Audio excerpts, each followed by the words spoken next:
Cheap Trick's Surrender is a 70s song through and through. It was released in 1978, which is only 4 years before 1982, but let me put it this way. You'd be annoyed if a movie opening in 2002 played Tub Thumping. Why? Because it's from a totally different f***ing decade. Is Cooper's little sister running the most successful lemonade stand of all time? Also, it's pretty convenient that everyone paid her in exact quarters. And Cooper's little sister looks a bit too much like Sam Brenner. Cooper's mom and Sam's dad have some splaining to do. There's a pattern to how they're moving. I don't see it. Well, you sure as hell do. This isn't the last time in this film where we'll hear about patterns, yet no one takes time to properly explain them, even when our lives depend on it. Why the hell is that in there? Looks like we have a one of these things and not like the other situation on our hands. Hey, Chewie. And he actually won it. Cooper is the real champion here. Those machines are f***ing hard, and there are no patterns. Why is he getting so much media attention and being followed by these two leather pants models? Have we forgotten this is a video game competition and not an RNC debate? If this was a fugly contest, I'd be in trouble. What is this goofy-ass accent he's using? Maybe it's a speech impediment. Are you saying all dwarves have speech impediments? That's racist. It's totally tubular. Oh, come on. Didn't Sandler exercise his 80s nostalgia demons in The Wedding Singer? Here's how the conversation went to get Dan Aykroyd in the movie. Dan: Adam, I read the script. It's awful. I won't be in the movie. Adam: come on, I'll give you some of my money that I don't deserve. Dan: oh, all right, but you have to use my vodka in one scene. Adam: deal. To be included in a compilation of 1982's news events and popular culture. If all that is included, how did the aliens interpret the video game as a declaration of war? They clearly send them other stuff that should have put the video game competition into context. But then there wouldn't be a plot to this movie. That's not much of one now, you say? Well, touche. I don't have two girls that look like that standing behind me while I play video games. Was there an award ceremony where they handed out participation trophies just before this? By the looks of it, there are a lot of people with the same trophy sitting in the audience. In a video game championship, the players still have to put in quarters for some reason. The top two players in the world right now are children roughly the same age, in the same country. The original arcade game, Donkey Kong, famously does not have an ending, and just goes to a kill screen after level 22. Unless there's a time limit we do not see, there's no reason for this game to be over at all. Congratulations. On coming in second! Even though there are monitors everyone can watch for each player, it feels like no one knows who won until he says this. I was actually thinking Samantha Fox. Nice, but she's no Shane Easton. There's always Madonna. Oh, come on, didn't Sandler exercise his 80s nostalgia boner demons 3 minutes earlier in this movie? How about Scarlett Johansson? What are we doing right now? Is this almost self-awareness coming from Adam Sandler? And couldn't that question apply to the movie itself? This job is killing me, man. What kind of job could Kevin James have that would be killing him? UPS guy? Zookeeper? Mall cop? President? Kevin James is the president. Well, Donald Trump might be president soon, so this really doesn't seem that far-fetched at all. I got it, sweetheart, okay? There's no camera by his leg, so where are the shots of the kids coming from? I wish it worked that way in real life. Every time an elected official makes a gaffe, they quickly turn to the camera and it zooms in like they're about to say, live from New York, it's Saturday night. Does the president just go to bars with his friends he grew up with? It would probably be a better idea for President Cooper to just invite his buddies to meet him in the privacy of the White House, where they could definitely have drinks without costing the taxpayers money. Does this bar have a valet? Where is his kiosk and umbrella? Maybe Sam just hired this guy to take his van to cover some of his appointments while he had beers with the president. You just need to channel your genius into something productive. I mean, you were incredible at video games back in the day, but... All we know about Sam is that he was good at video games. I know a lot of people who are very good at video games, modern and more complicated video games, and I wouldn't even come close to classifying them as geniuses. Hello, I am a nerd from the Nerd Brigade. Do you have to say that every time you show up at a house? If I want to get paid, yes. No one in the history of Geek Squad and Geek Squad-like services has ever been required to say some demoralizing statement before delivering their services. My dad cheated on my mom with his 19-year-old Pilates instructor. Obnoxious TMI Kid cliche is here, and this time he's ginger. No, I could hear a little more. You got any pictures? I'm kidding. I'm sorry to hear that. Adam Sandler deadpan saying something that immediately takes it back cliche. But seriously, he does this all the time. Thought of you were going to be like one of those hot when we first met in high school, but then let herself go and got a pot belly and turkey neck with the hairy chin. More like, whoa, I should have brushed my teeth before I left the house this morning. Did you really not brush your teeth this morning? Is that really the most important thing to respond to after that speech? How about, excuse me, but I find you very inappropriate. I will be calling your supervisor. More inappropriate things that she, for no reason, finds endearing. We're under attack. What was on his computer screen? I hope it was big bold letters that read, "We're under attack." What are you guys talking about? She decides to leave her kid in the room with a strange man who was just creepily checking her out, and then walks back in acting like they're being cute, talking about video games together. Not judging, but what are you doing in the closet? Is this the third or fourth inappropriate thing he said while he's there? I lost count. I'm mostly crying, a little drinking. And she answers him honestly? This guy could actually be a real creep or rapist, and you're just telling him you're vulnerable and drinking in a room with only one escape. But why in the closet? Because I don't want Maddie to see me. Well, she told him literally everything about his dad cheating on her. What damage do you think this could do? Drinking Chardonnay out of a sippy cup. Couldn't she just drink it straight out of the bottle? Or was that not pathetic enough? So if an alien creature shoots an earthly object of any kind, it turns into tiny allspark cubes? Why would shooting something cause it to take on the properties of the thing that shot it? Even the fire it creates is all cubey. This is way too complicated for this film. I'm sure we will never get an answer. It took most of his arm to get pixelated before he started screaming. It's just not where I thought I'd be at this point in my life. Spilling your guts to a middle-aged stranger in tech support is a pretty low point. Does this person have no friends? Whoa! Are you trying to kiss me? Violet lets Sam get 90% of the way in for a kiss before she realizes what a bad idea this is. Let's just say I was a billionaire, and we were out on my giant yacht in the middle of the Mediterranean sipping champagne, and I went in to kiss you. Would you have kissed me back then? Why is she acting like he duped her with this question? She could just say, it's because you're kind of gross and not charming, it has nothing to do with your profession. But instead, she seems like she's kind of into this guy, which I'm not buying. I don't think Sam has ever brushed his teeth. Us normal teeth brushers know that he is missing 2 key ingredients, toothpaste and water. Whoa, she went from 0 to psycho in 3.4 seconds. I think she went to psycho as soon as she was remotely interested in Sam Brenner. Is she not the least bit curious as to why he's also going to the White House? I know they have AV needs there, but I feel like a high-ranking military official should assume it's not the nerd squad and subsequently question him instead of making faces. Colonel Van Patten? And she's military brass. What a serendipitous coincidence. Why are you following me? They're far enough into the West Wing at this point for her question to be long overdue. Obvious use of moonwalk stunt double. Our Air Force base in Guam was attacked. Does Brenner have a certain level of security clearance that allows him to moonwalk into the Oval Office and have the president just tell him secrets? Come here.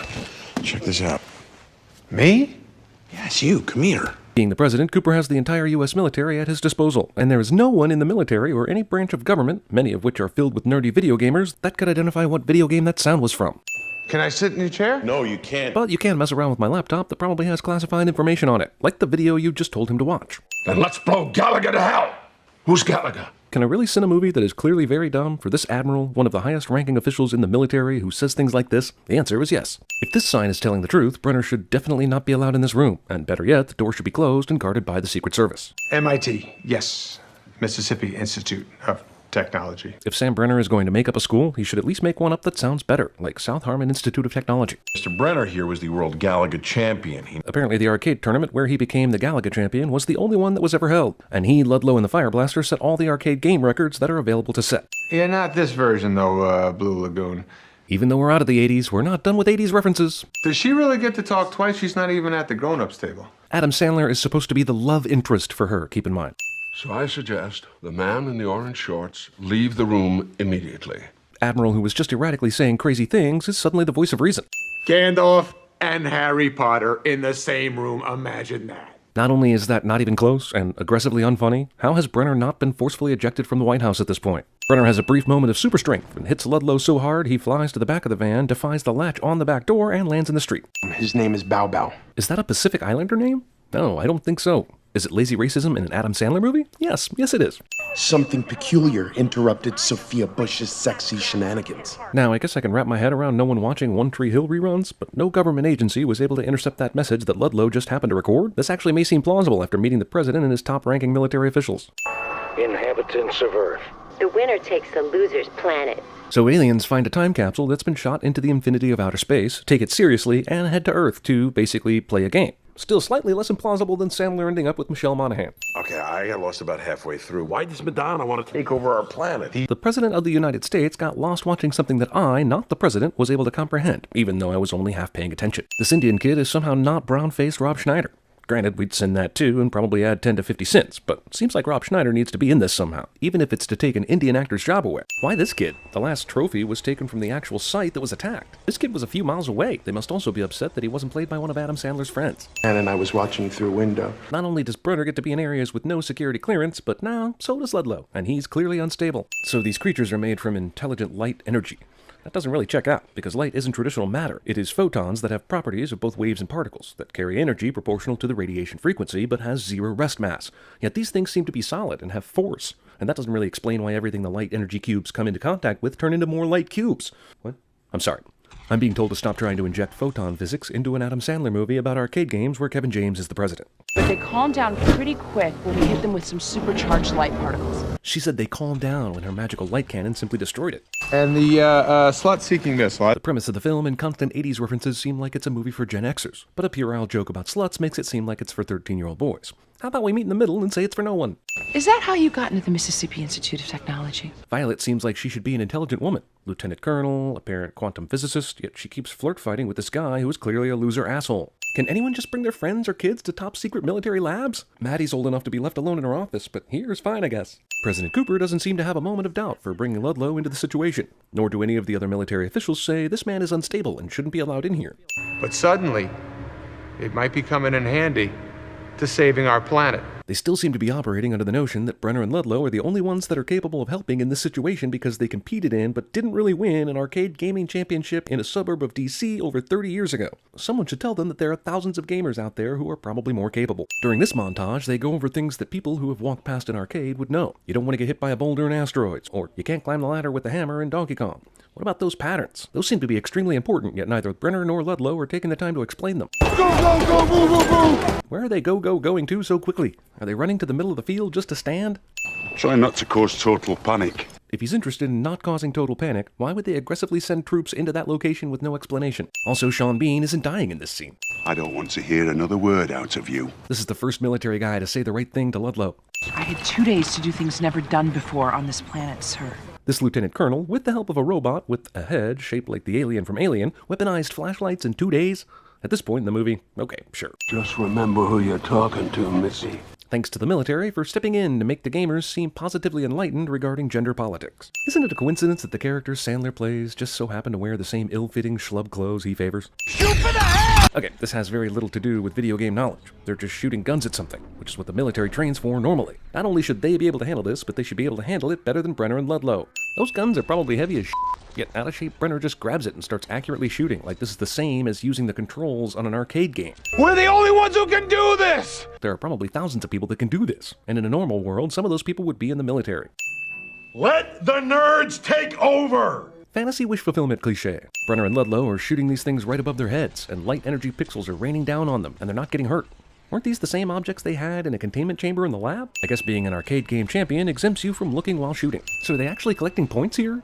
Why are these numbers appearing? This is mostly just a just don't die situation. Very convenient that their 2D gaming skills translated so well into the third dimension. Why does this centipede decide to go rogue? That's not part of the game. Old person not noticing mayhem going on behind them because they are hard of hearing or too focused on their mundane task cliche.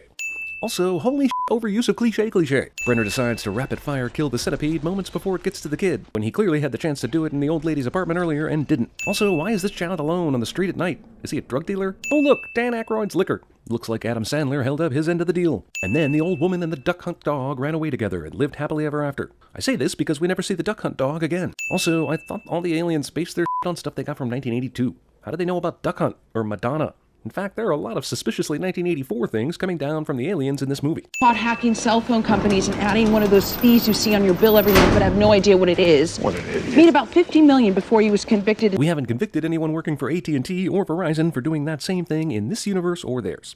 I hope you don't zap me with his space gun. Peter, no. Pick one of them, we'll set up a coffee. Serena Williams, and we are closed.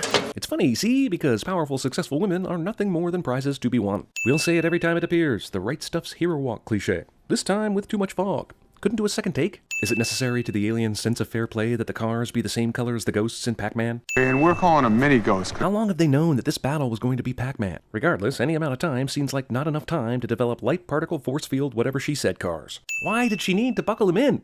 I know Sandler movies have insanely juvenile protagonists, but this is ridiculous. Does he need a mean mommy lady to wipe his butt too? Ludlow's right, you do smell good. He's just as obnoxious as he's ever been, but now she's charmed by his garbage personality for no logical reason. Come on, guys. I love how they hired Jane Krakowski to not really say anything for the entire movie. The military didn't clear the area, which will make this battle more difficult. Oh, also, loss of civilian life. Pac-Man's a bad guy?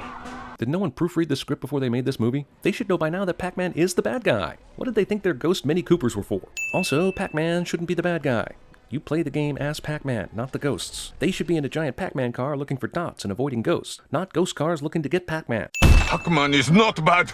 I created him to bring joy to all the people of the world. I guess I should also explain that Toru Iwatani should know that that is not actually Pac-Man. It's an alien that's made to look like Pac-Man. He's my son. Toru Iwatani has clearly gone mad. He's gonna get his hand bitten off now. It was in the trailer. That was some twisted Pinocchio Geppetto stuff right there. For the amount of time it took for you to say that, you'd think a laugh or two might come out of me. But damned if it didn't. Not only are these guys experts at video games and light cannon shooting, but they are also expert stunt drivers. Pac-Man's got 10 seconds where he can eat us! Did Violet design the ghost cars to be compatible with power pellets? Because that seems like something you would want to avoid. If Pac-Man is faster than the ghosts, how has Pac-Man not eaten Brenner yet? And now, with nothing but a Mini Cooper and arcade game knowledge, Brenner is going to back through a concrete wall and land on an adjacent roof without damaging his ghost car. The military has been unsuccessful of securing any area throughout this entire movie. I don't know what would be worse, them failing or them actually pulling this off. Why have they decided to develop this guy as kind of a side antagonist after we've made it 2/3 of the way through the movie? Maybe they just paid Brian Cox for a certain amount of screen time and they wanted to get their money's worth. You gotta pretend you're the guy and you don't want to die. I know Brenner is going to act like this is silly, but it was basically what he was doing when he fought the centipede in the old lady's apartment, and when he defeated Pac-Man. As soon as they introduced these arcade characters to the real world, they threw out all the precious patterns. Why is it that all the other arcade characters are destroyed forever when they get broken up, but Q*bert gets to bust into a million pieces and just come right back together and seem happy about it? No one moves to impeach the president after these dance moves. You and Will Smith talked about this. They promised me an island if I did this. I assume she's talking about being in the movie. I don't know why, but Q*bert in a tux really makes me upset. Welcome to your life. The filmmakers wanted to get their money's worth, so they made Tony Award-nominated actor Josh Gad sing in the movie. Everybody wants to rule the world. You know what? Plus 10 sins for any other extraneous 80s reference that appears, just in case I lose count. Someone with your skills, you'd be better off inventing technology rather than installing it. I must have missed Brenner's skills for inventing technology, as the guy is good at video games and went to a fictional school in Mississippi. You know, I had my shot when I was a kid in the arcades. How was that his last chance? He was 12 years old. For him, playing video games was a hobby, and he just happened to be really good at it. And why am I explaining this to a grown man who can't hear me? A cop fished the east side of the East River the night you fell in. There is no way someone could find a pair of sunglasses in the East River. There are things a lot larger than a pair of sunglasses in the East River that have yet to be recovered. The Pac-Man cheat code for super speed? You're a cheater. Yes, he's a cheater, but he was driving a f***ing car he had no way to input a cheat code into. Where did Violet get a jumpsuit? Did they have a lady jumpsuit just in case one showed up who could help? Or did they stay up all night making her a jumpsuit? They tried to take me to some underground bunker, so I went rogue. So the chubby president in a Chewbacca mask was able to escape the Secret Service, and also find an arcade jumpsuit of his own along the way. Ludlow gets his wish. Lady Lisa is real, and this really works out for him because she isn't pixelated. She's Ashley Benson.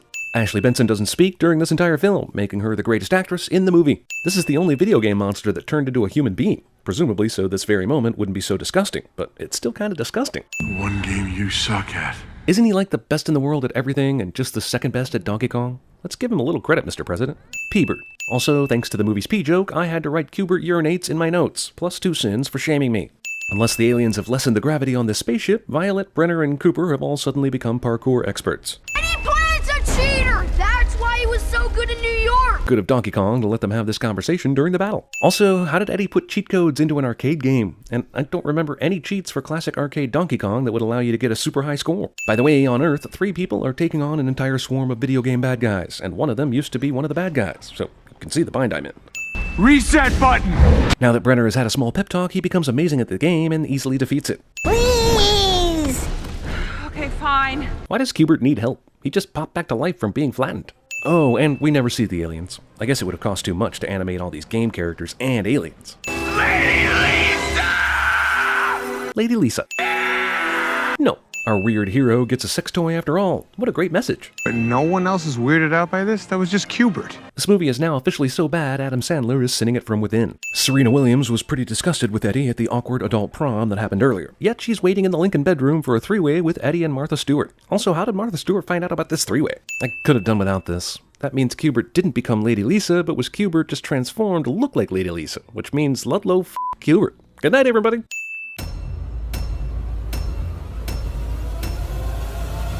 Cause I got Pac-Man fever. Pac-Man fever. It's drop.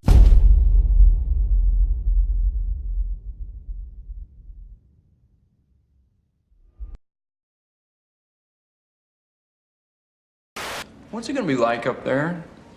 200 degrees in sunlight, minus 200 in the shade, canyons of razor-sharp rock, unpredictable gravitational conditions, unexpected eruptions, things like that. Okay, so the scariest environment imaginable. Thanks. That's all you gotta say. Scariest environment imaginable. You feel you've been rehabilitated? Oh, yes, sir. Want to attach your name to a world record? When you want your name written into history, you have to pay the price. Typical, Roman.